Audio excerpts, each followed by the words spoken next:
Pessoal, beleza? Hoje vamos fazer aqui mais um autovlog. Hoje para falar a respeito das minhas impressões após guiar o Ford New Fiesta Sedan em sua versão Titanium com motor 1.6 Sigma de 130 cavalos e transmissão automatizada de dupla embreagem Power Shift com 6 marchas. Antes de mais nada, se você ainda não é inscrito aqui no canal, por favor se inscreva que toda semana a gente sempre tenta trazer um vídeo novo aqui para o canal.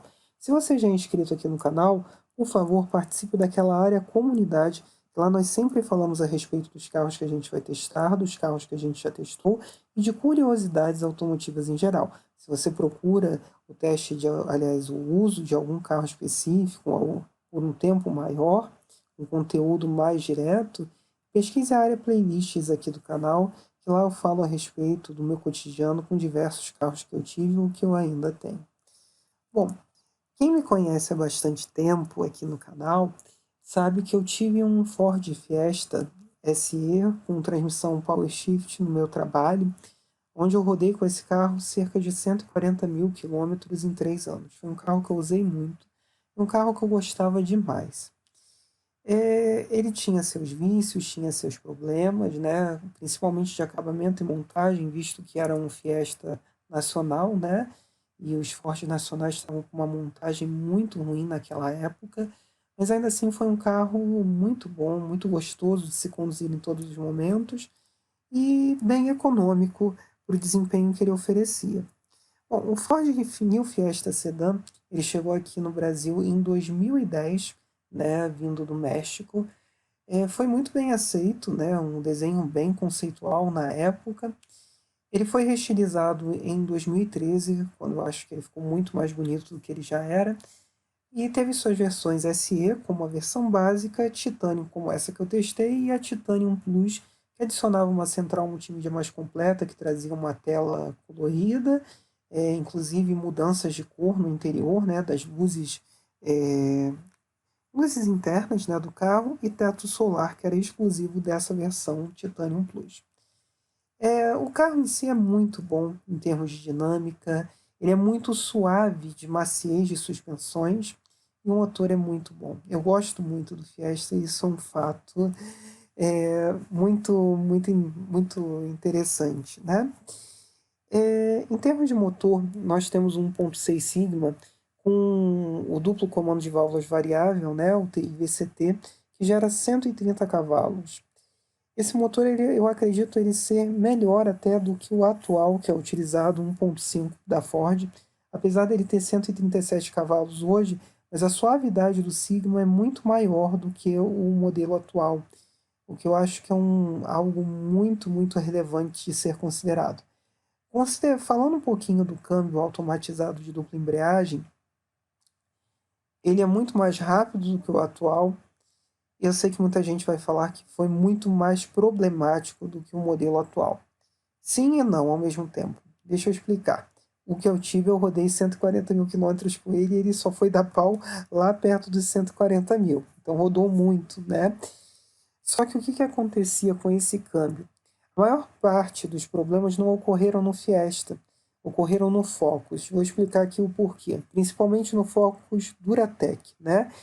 Que o motor Duratec ele tem uma característica dele necessitar girar mais. Ele tem muito pouco torque em baixas rotações. Mesmo quando ganhou injeção direta, também ganhou comandos de válvulas variáveis na admissão no escape, o motor sempre foi muito preguiçoso em baixas rotações. Então, para ele sair da imobilidade, ele acabava forçando muito o sistema de embreagem das marchas ímpares, né? E principalmente também das pares, porque às vezes para segurar uma segunda marcha num trânsito pesado, ele tinha que queimar muito a embreagem, né? Para que ele não desse um tranco e não ficasse tão evidente aquela falta de torque. Por que ele queimava a embreagem?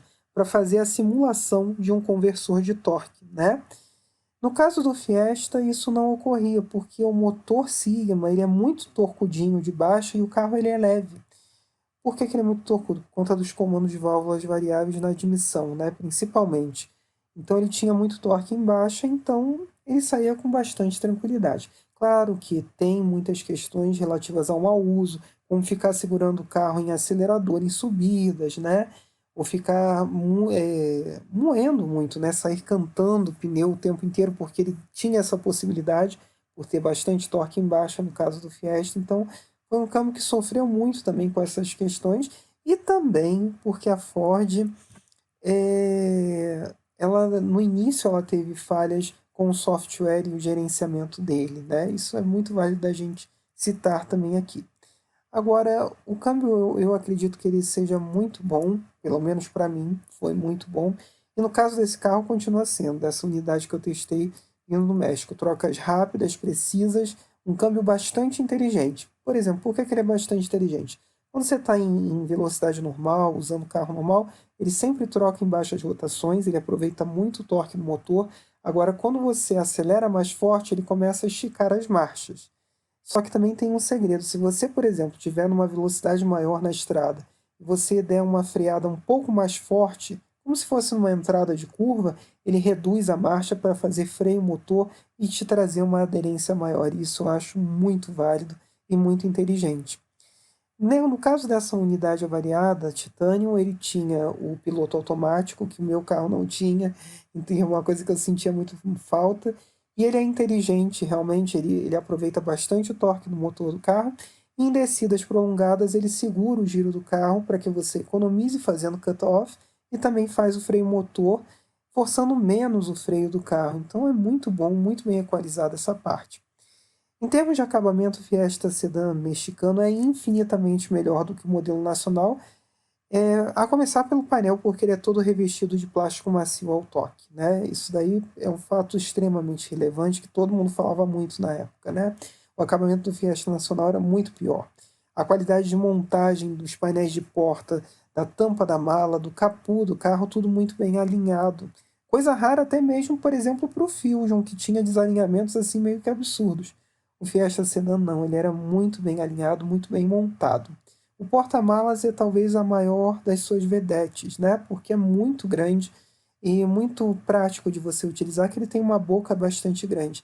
O grande problema do New Fiesta Sedan era quanto ao espaço interno traseiro. O New Fiesta já não era muito grande e por conta do formato da carroceria do New Fiesta Sedan, você tinha um espaço para a cabeça ainda menor. E o espaço para pernas no banco traseiro também é muito pequeno.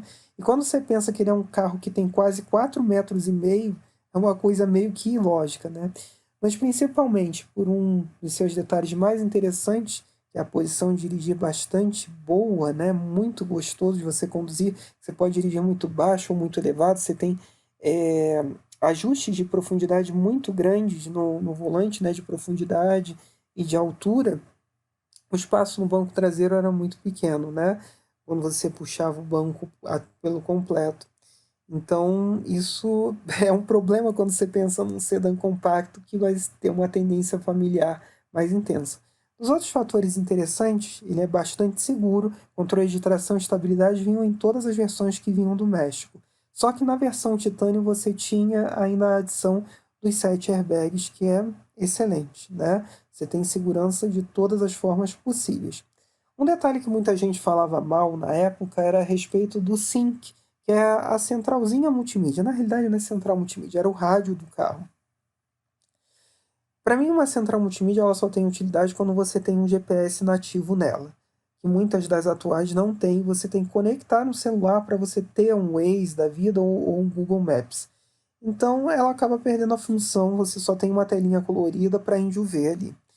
Então o Sync, pensando como um rádio, ele tem uma qualidade sonora muito boa e como utilidade também, porque os comandos de voz dele são muito práticos. Eu sempre achei isso, era uma coisa que eu adorava no Fiesta, e nesse sedã eu vi isso se repetir. É muito prático, você aperta, você dá o comando, você pode pedir para ele fazer ligações, ele lê mensagens de texto e do WhatsApp, e você também tem um detalhe que eu gosto muito, quando você precisa fazer uma ligação num carro, principalmente esses que têm a tela colorida, a tela grande, é muito esquisito para você digitar, né, com o carro em movimento, porque você não tem a tecla central, você não tem nenhuma tecla para você apertar, então você não está vendo o que você está fazendo.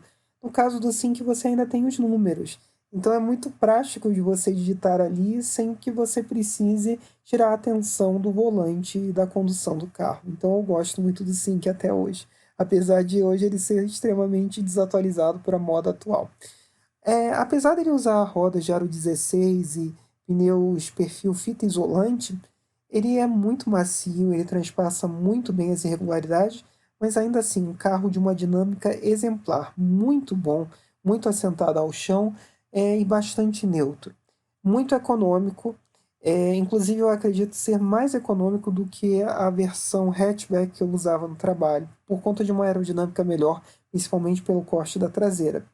No ciclo urbano, eu obtive médias de 9,3 km por litro com o ar-condicionado ligado no álcool, e na estrada, andando a 110 km por hora, em torno de 2.800 rotações, eu obtive médias de 13,5 km por litro de álcool, que eu acho excelente. A 100 km por hora, nós temos em torno de 2.600 rotações por minuto, o que poderia ser um pouco mais longo, porque motor ele tem de sobra e torque ele tem de sobra para sustentar essa velocidade, e o que intensificaria ainda mais a economia de combustível. Mas esse número já está muito bom. O New Fiesta Sedan é um carro excelente, seguro, só tem que ter um pouco mais de atenção quanto ao uso do sistema de dupla embreagem do Power Shift, que a culpa não é, no caso do Fiesta, a maior parte da culpa geralmente era dos donos e não da transmissão. E também se atentar à questão da garantia estendida que a Ford ofereceu aos donos do carro, né? Que deu uma garantia de 10 anos para o conjunto do Power Shift, que é muito bom e muito bem-vindo, né? Para aumentar a confiança no sistema, né? E não fazer o carro ser tão desvalorizado.